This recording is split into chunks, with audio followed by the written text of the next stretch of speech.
Hello, and welcome back to Calligraphy Biz Corner. I'm Elaine. And I'm Xia Chen, and today we're chatting with Samantha of Firestorm Finance.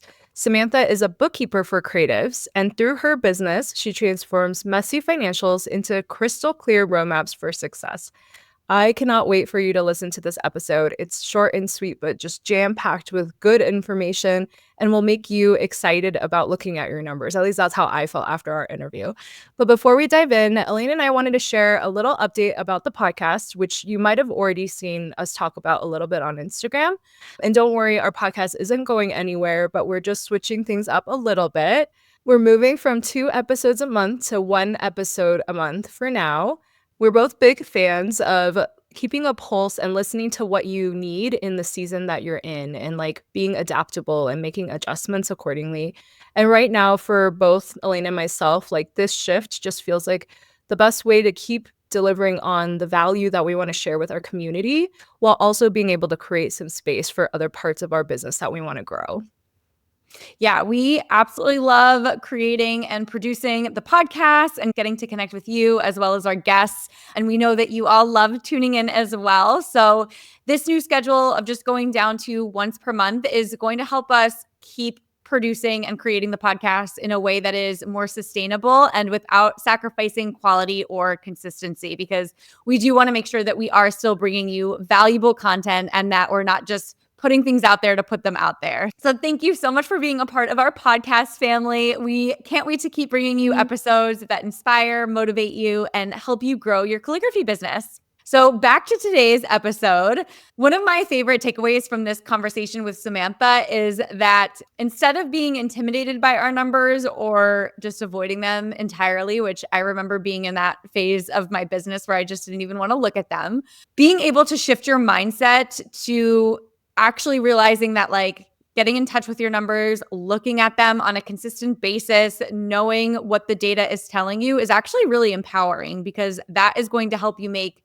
better business decisions. It's going to help you make decisions quicker than you otherwise maybe would have made them without knowing what your finances are really looking like. Even still, like I have a weekly finance date with myself, but still after this episode, I'm like, okay, I'm going to make sure that I am always entering into that little weekly date or meeting with myself with like this empowered mindset rather than like, oh no, is it going to be a little scary?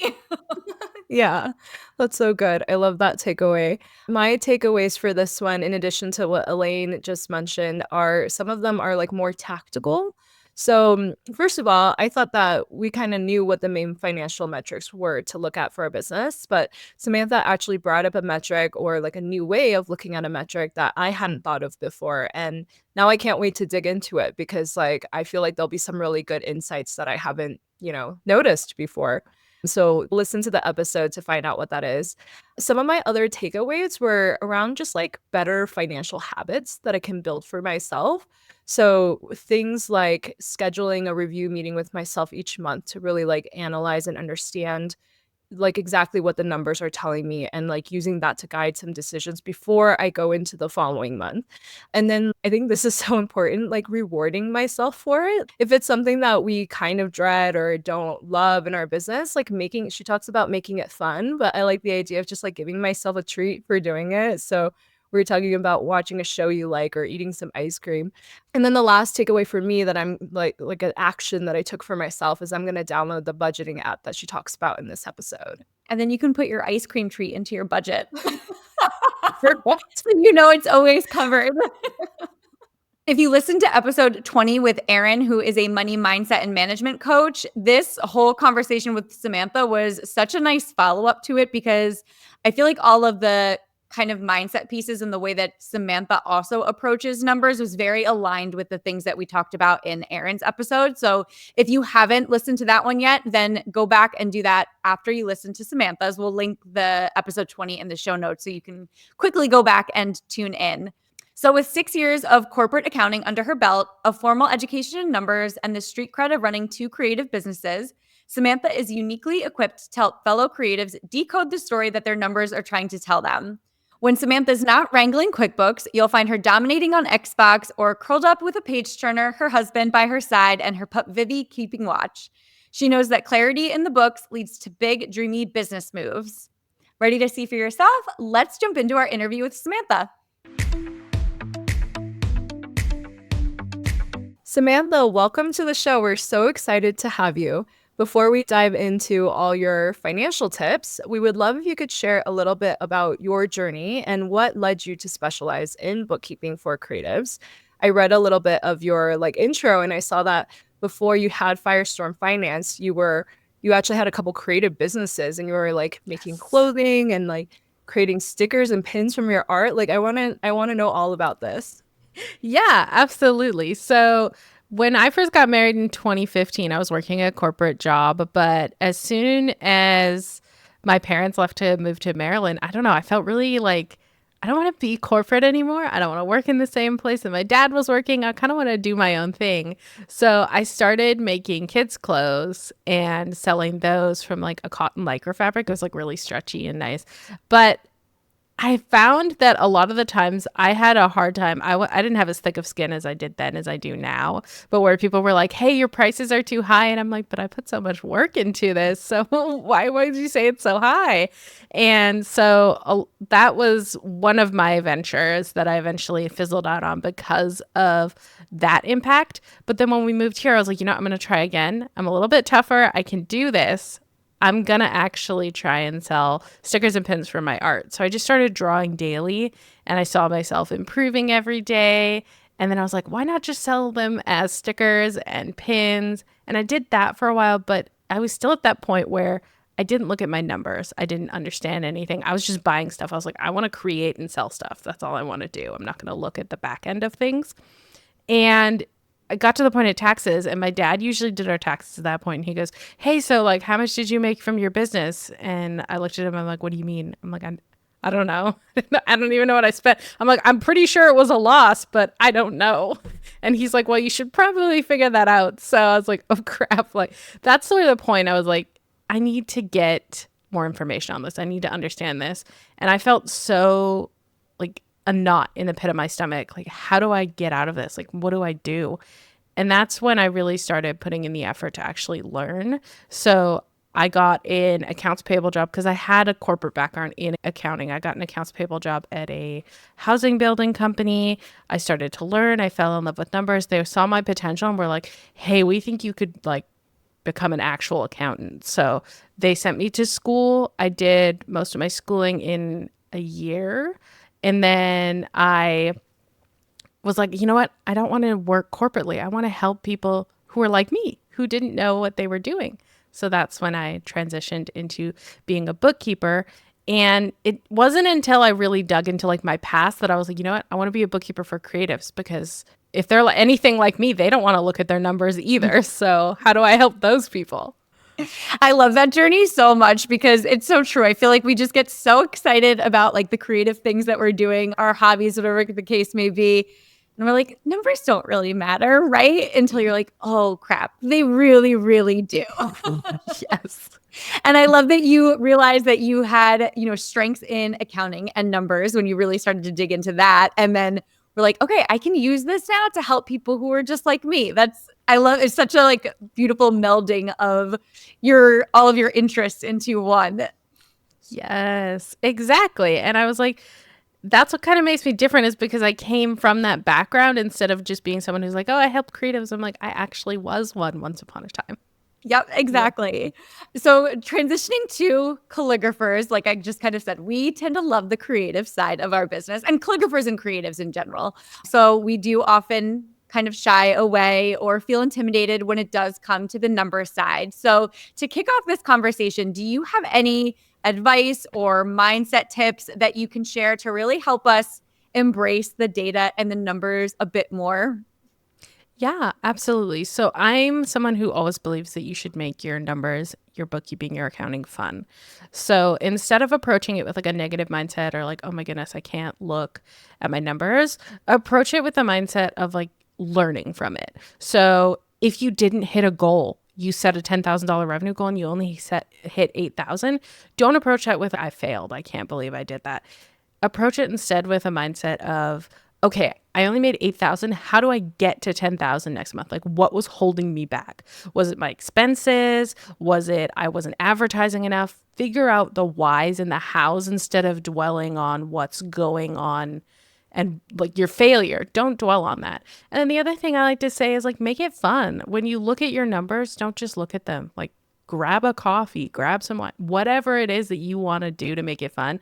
Put on some music and maybe dance. I don't know, dance while you're looking at your numbers. Just do something that makes it interesting and fun so you feel less of this dread and like the pit in your stomach when you're looking at your numbers. Yeah, we love talking about being like the scientist in your business. And I think that's what you're getting at too, is like digging into the data, having some hypotheses. Well, it could be this, it could be that. What does the data tell me? So I love that. And I also feel like we can get I feel like this is a general mindset thing that everybody should kind of pay attention to and hone in on, is that we can get so fixated by the negatives of like, what didn't we hit? What didn't we accomplish? What isn't working well? What isn't going right? And instead being like, okay, well, what can I do to get there? Or how can I improve? Or what other opportunities are at my doorstep right now that I can tap into? So I love that. I've been in and out sometimes lately of going from like really highs, like, oh my gosh, everything's going really well, to like the really low lows of like, oh, this didn't work out the way that I wanted to. And I even said to my boyfriend this morning on our morning walk of like, I don't understand why it's so easy to gravitate and fixate on the negative instead of like celebrating all of the positive. Yes. So I appreciate that reminder. Yeah. That's why you need biz besties to also help you. Remember that? Yeah, I was going to say, we've had a ton of Voxers about that. Yeah. So Samantha, let's kind of dive into some specifics here. So what would you say are the most important or like some key financial metrics that calligraphers should be tracking to understand their business health? Yeah. So, I mean, I don't think this just applies to calligraphers, but really specifically, you want to look at revenue for one thing, but don't just dwell on revenue. A lot of people fixate on revenue. They're like, oh, I have that $10,000, but a lot of people use revenue to make those like bold claims online where they're like, I brought in like 6 figures, but that's 6 figures in revenue. You don't know their backstory. You don't know what's going on behind the scenes. Another metric you should track is your expense percentage. A lot of people tend to only look at the number of their expenses, but you need to look at the percentage that you're spending on it, and not just the overall percentage, but the percentage per expense. Because when you see, you brought in $8,000 and maybe you only spent $400 on coffee for a month, but then you look at that percentage and that's like, I don't know, 15%, you're like, oh my gosh, like 15% of my revenue went towards coffee. It's going to hit you a lot harder than just looking at a number on a page. And then, of course, we have your profit. So you want to look at your profit. That's a great one to look at and just understand that. But then you also have I know this isn't really a metric, but I like to call it a metric, like what you want to pay yourself, because us as business owners tend to forget about ourselves. And the way I like to say it is work backwards. Don't just say, okay, I want to make $10,000 a month. Start with what you want to pay yourself. Okay, I need to earn $5,000 a month to support me and my family.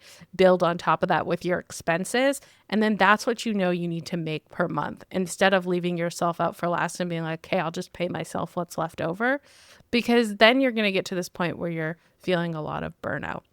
Mm-hmm. The final thing I think you should look at is your cash flow. So you want to understand and just look at what's coming into your business versus what's going out on a monthly basis to make sure that you're not overspending. Because if you're overspending, then you're overreaching yourself, especially if you're also taking like more than what your business can currently withstand. Like obviously you do want to pay yourself, but you want to make sure that you're also leaving enough money in your account that you can also cover all your expenses. That makes a lot of sense. I like the idea of looking at the expense percentage. I hadn't really thought about it that way. So I had a follow-up question for that. Yeah. Is there, knowing the kind of like business that we have as calligraphers, is there some kind of like benchmark or best practice around like what our expense percentage should be compared to our revenue? Yeah, it really comes down to like what you want for a profit. But if we're benchmarking it, it's usually around that 20 to 30% is where you want your expenses to be. That seems very little when you're thinking about all these expenses that come into it. But Usually it's around 20 to 30%. And then if you're having like cost of goods, like stuff that goes directly into what you're making, your inks, pens, things like that, that's like directly in what you're doing in business. That's usually another 20 to 30% on top of that. So if you split it usually between those two categories, you have your 20 to 30% in overhead and other supplies, and then your 20 to 30% in what's actually going towards your business specifically. Okay. And just to dig into those two numbers a little bit for listeners as well. So the 20 to 30% that's going towards your business specifically, is that more like things like you said, kind of cost of goods, like if we're buying materials for a wedding project or printing costs for wedding stationery, et cetera. And then the other just like general business expenses would be things like any programs you run or like your coffee order or things like that. Yeah. So anyone you hire to like help you would be in that other category. So if you're like, I need a social media manager for my social media, that would be in that other category. But then, yeah, your cost of goods is going to be exactly what goes into making your product. So whatever you're putting into it, even if you're shipping it out, your boxes are part of that cost of goods. Your labels are part of that cost of goods, because that's what goes into it. And that cost of goods will also help you to understand and improve your pricing. Because if you're looking at that and you're saying, okay, I'm spending, 40% on expenses, but my revenue isn't there for that specific product, you can understand then from there how to raise your prices as well. I remember digging into that. I'm sure that you had the same experience, Xiao Chen, when I was offering Christmas ornaments. And I was like totaling up the cost of the ornament, the cost of the packaging, like the cost of the paper, the box, the stickers, the ribbon, like all of these things. And I'm like, I'm making like less than $5 an ornament right now. Like, is this worth my time? And then you don't sell all of them, right? You don't don't generally plan to sell out of everything you have. Right. So, I mean, that's honestly one of the big reasons I do like more of the custom projects. So I can like purchase the supplies when I need them for the most part. But I'm also really glad when you were talking at first, you were like 20 to 30% expenses. And in my head, I was like, oh no, like I definitely have more expenses than that. And then you had cost of goods as a separate category on top of that, right? And I was like, oh, okay, I feel better about my business now. Like I'm actually within that benchmark range. Yes. I feel like that's hard though, right? Because especially when you're in a growth phase, you are going to be spending more. If you're like, I'm in this phase where I really need to focus on growth and everything like that. And generally that means like less revenue as well. But if you're like, okay, this is the standard of what my industry is at, it's usually around that 20 to 30% per category. So that's really great to keep in mind. But yeah, I'm like, for example, I'm about to start running ads or like that. I'm hoping to get into it. And so I know my profitability is probably going to take a big hit. But like mentally, I just need to prepare myself that that's like hopefully going to lead to longer term growth, even though my short term profits are going to be less. Yeah, exactly. And that's where you have to look at that and say, okay, well, my profits are less this month, but I know it's because I was running ads. So there's nothing wrong with that. You already know what the issue or what the cause of it is. You just have to be okay with it. And that's breaking that mental barrier, which sometimes we have trouble with, but that's where that all starts for sure. Okay, so for someone who is just starting to track their numbers or just feels completely lost when it comes to their bookkeeping, what is a simple first step that they can take, or like where would you recommend that they start?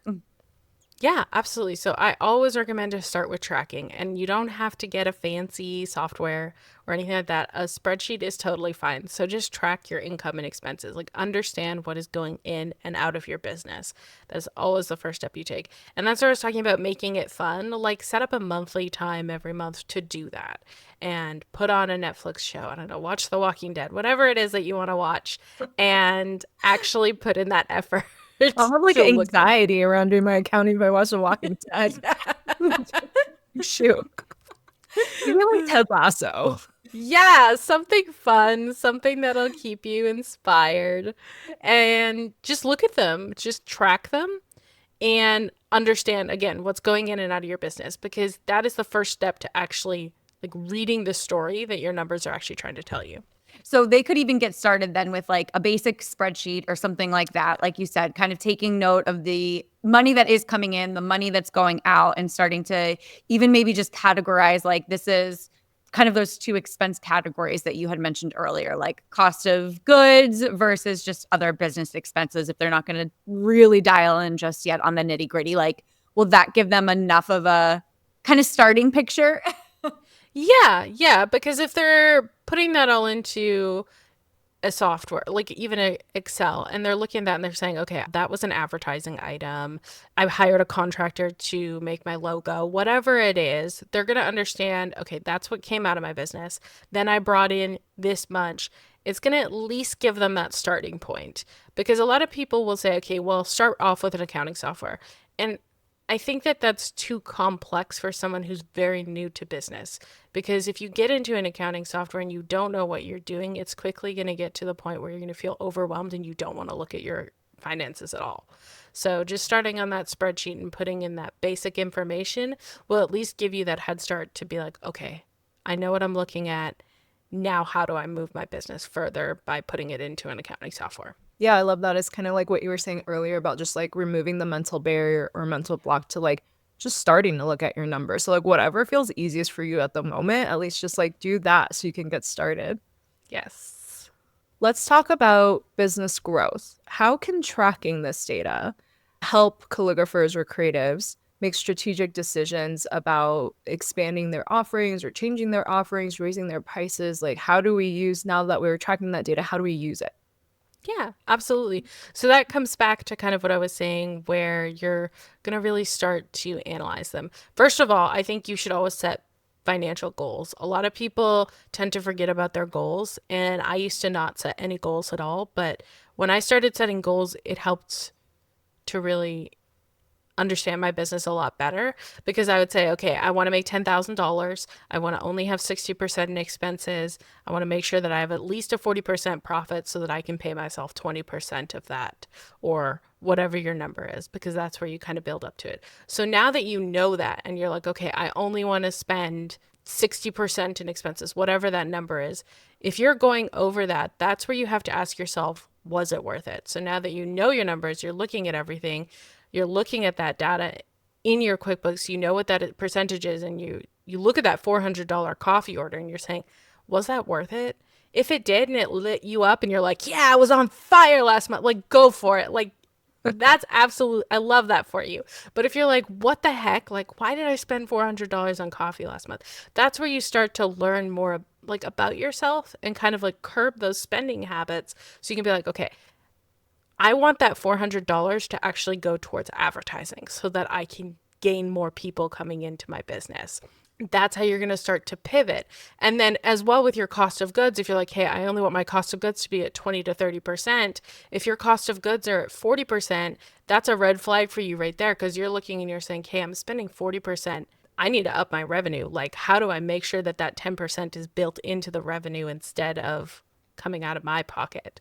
So looking at those percentages and understanding those and knowing what your goals are is all part of that bigger picture that's going to help you really start to read that data. Mm-hmm. And also, it's not just necessarily like cutting expenses. I think that's an important piece of it too. But also, you can increase your profit by raising your prices as well, or increasing your revenue. So that's like the other half of that equation, right? Yes. Yeah, because expenses are only one part of that. Like, if your expenses are super lean and you have nothing that you can cut, and you know, this, I need every single expense that's in here, then the only thing that you can do is raise your revenue. So then you have to start formulating a plan. Okay, so I had a really successful month last year in February. What made that such a successful month? Okay, I advertised a lot more on Facebook. I'm going to advertise a lot more on Facebook and see if I can repeat that. Okay, this month was successful. How do I keep that going? And learning from that data so you can keep repeating what's really working for you. Yeah, I love that, because I was going to say the same thing too, where it's like looking at your numbers. If you're seeing that expense percentage, especially for the cost of goods, is like higher where you want it to be, you could either go, okay, do I need to find some new suppliers, or is this is what it is, and this is actually an indicator that I'm not charging enough for these services because I'm not making enough of a profit on them. So I really love starting from kind of your goals and then working backwards to be able to analyze and track your data. And I feel like this conversation is tying in very nicely with our episode 20 with Erin, because a lot of her philosophy too is not necessarily like cutting back or budgeting. She was talking about just how to use your business finances to support your life, basically. Yes. And it's like not about cutting back or, that term budgeting that I feel like we're all like, oh gosh, okay, we need to make a budget. But it's really getting in tune with like, well, what is actually lighting you up? What do you really need? Like you said, if it's the $400 coffee order that's like, yeah, I need this.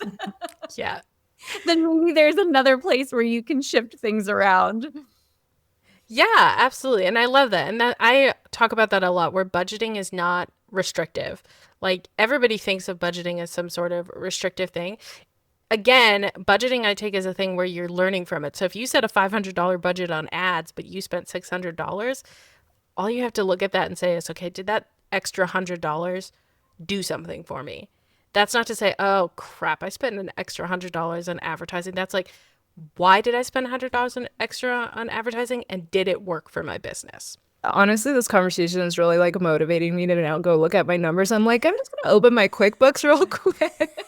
But no, I think I'm taking away like, I think definitely blocking some time at the end of each month to look at it, because sometimes I just, things happen. There's a lot going on, blah, blah, blah. Next thing I know, the quarter's passed and it's time to file my sales taxes. And finally, I'm doing my bookkeeping.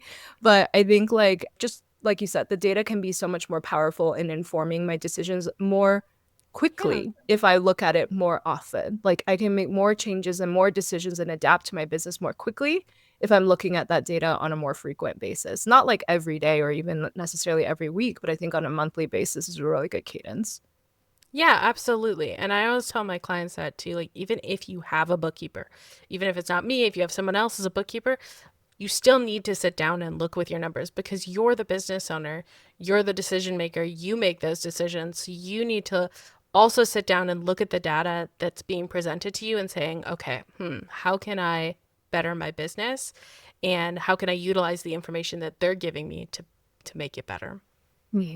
Yeah, I feel like we tend to, like I said earlier, we tend to feel a little intimidated by our numbers or by looking at numbers. I think because a lot of us are just like, oh, I'm scared of what I'll find, or like it's not going to be as much as I want it to be, or whatever the case may be. But it's like, no, it's actually really empowering to be able to look at your numbers, because, like you said before, Xiaochen, it gives you the data to actually like make better decisions and to make them quicker. Like if you need to pivot, if you're halfway through the year and you're not reaching your revenue goals, like you can figure out what to fix and change before it's too late. Yeah. And then the other thing I really like is like tying something fun, like kind of a Pavlovian response. So like maybe after I do my accounting, I get myself some ice cream. And that's just like what I get to look forward to every time I do my bookkeeping. I think I'm going to start doing that. Yes. When you were talking about putting on a TV show before, all I could think of was just putting that one, I don't know if you're a Schitt's Creek fan, but that one scene of Schitt's Creek where they're talking about the tax write-off just like on loop. Because that just brings me joy every single time that I watch it, and it's like numbers related. So I feel like it would make it a little more fun. Yes, I've used that meme way too many times. It's so good. Talking specifically about wedding businesses for a second, because I think that, I feel like any, creative business may tend to have its ebbs and flows, right, of income and expenses.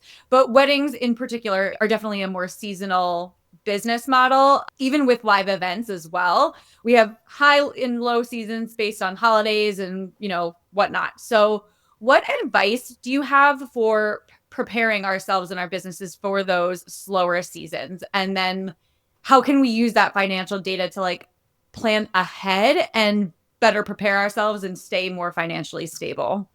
Yeah, so I have two pieces here.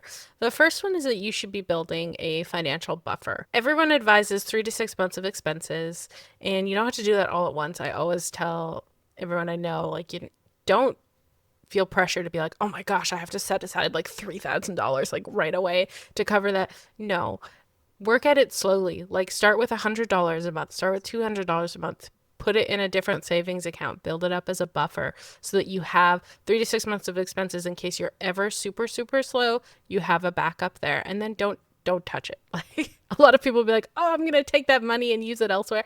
Don't touch it, because that is your safety net. every business, and you're right, every business has highs and lows, but building that buffer is going to be your first step. And then the second step is looking at the data, not just on a month over month basis, but looking at it on a year over year basis. I know that seems wild because every year is different, but looking at it on a year over year basis can kind of help you, especially if you start to build up, maybe you have 3 years, maybe you have 4 years, just looking back on it and seeing, okay, it seems to me that every January, March, and February, I take a large dip. And then April, May, and June, I take a high point, and then I start to dip back down again. So I know that my expenses and what I'm spending should be lower in those first few months, and then it needs to be higher in those next 3 months, and then kind of dip back down and even out.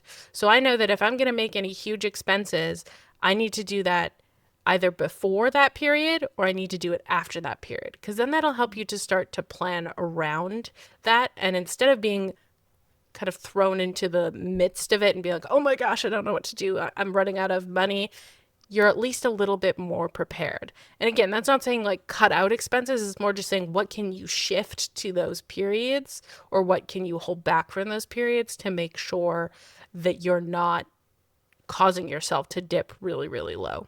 That's such a good tip there, to look at your cyclical trends of past years and see if they're consistent. Like, I just looked at my credit card bill from the past month and I was like, why is this like 3 times higher than my business credit card bill normally is? And it was because like so many of my bigger ticket softwares that I pay annually renewed like all in the same month.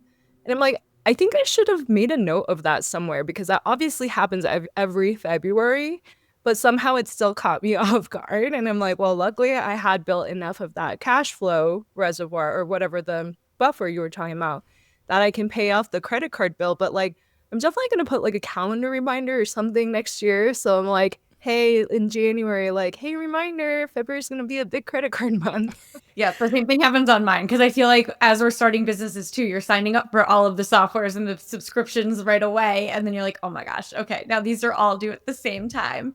I have a question about the buffer that you were talking about. I'm just curious, and maybe some people handle this differently, but I would love to know your thoughts on it.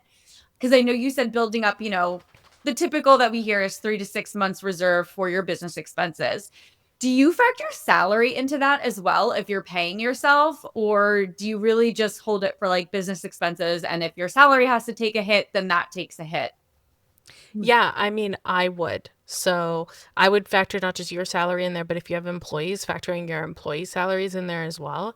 Because then if you're ever in a pinch and you're like, oh my gosh, like this is just the worst month I've ever had, you're not stressing yourself out. And then you also don't react in kind of like a place of scarcity and scare people away, because you're like, I'm desperate, like I need money. Instead, you're like, I've got it covered. I'm not worried about it. I'll pick it up next month.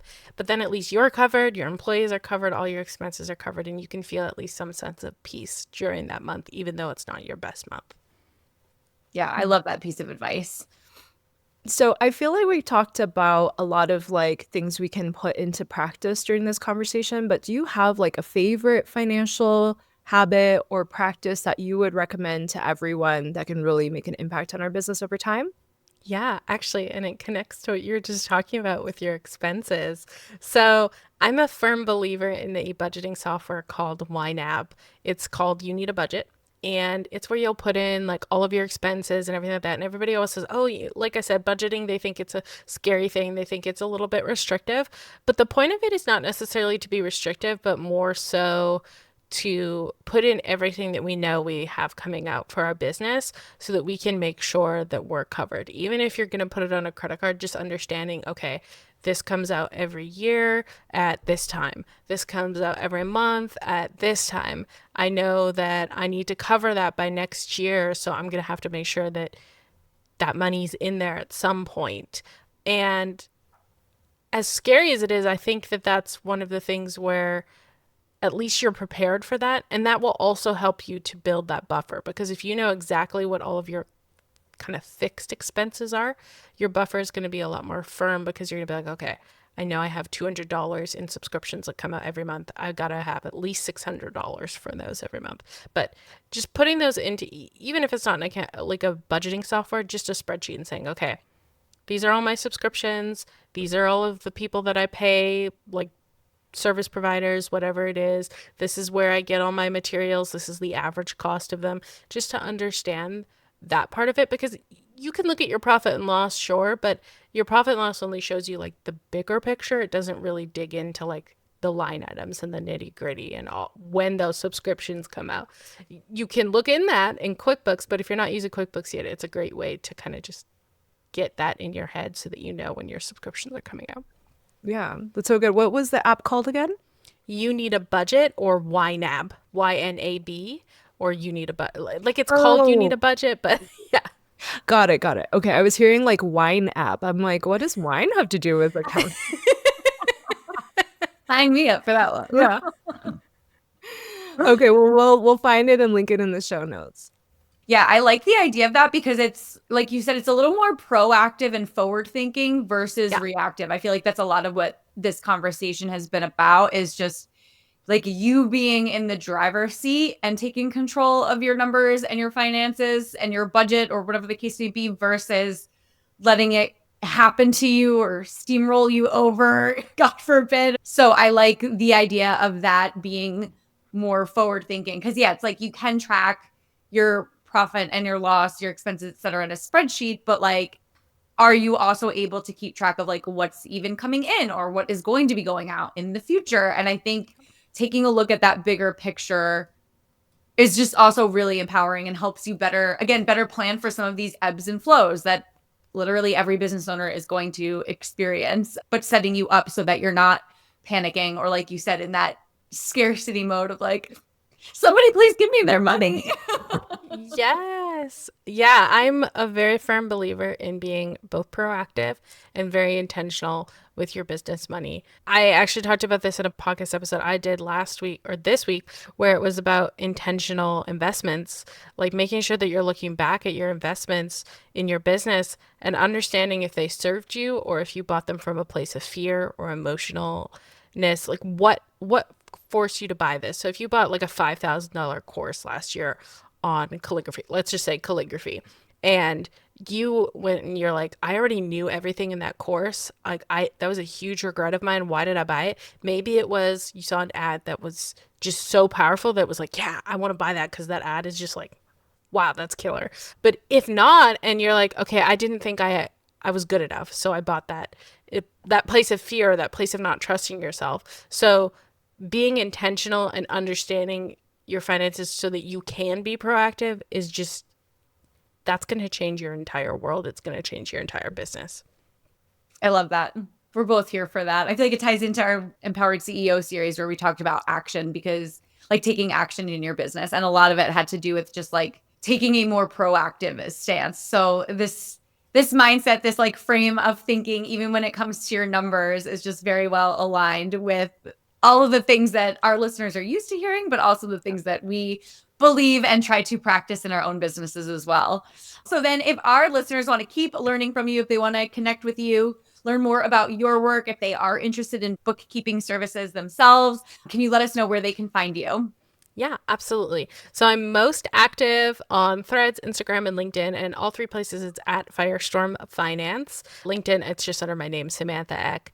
But I also have a lot of free resources if you're like, I just want to learn, because I'm someone who always believes in giving value and giving as much value as possible. So my podcast is Creative Mind, Smart Money, and most of the topics are finance, but we do have like other people who come in there to talk about different aspects of business. And then my newsletter is also another place where I just provide as much value as possible to give you the best steps forward to growing and building your business from a financial perspective. Amazing. Well, thank you so much for being on our show today. This was like a nice, short, sweet, but like jam-packed episode. And I hope that our listeners are feeling like motivated now to go and like dig into their numbers. Yes. Thank you so much for having me. I really appreciate it. Thank you. We'll talk to you soon. Thanks for listening to our show. If you enjoyed today's episode, make sure to follow us wherever you're listening and leave us a quick rating. And don't forget, you can find us on Instagram at Calligraphy Biz Corner and send us a DM to let us know how you're liking the show. Until next time, keep the ink flowing and the dreams growing.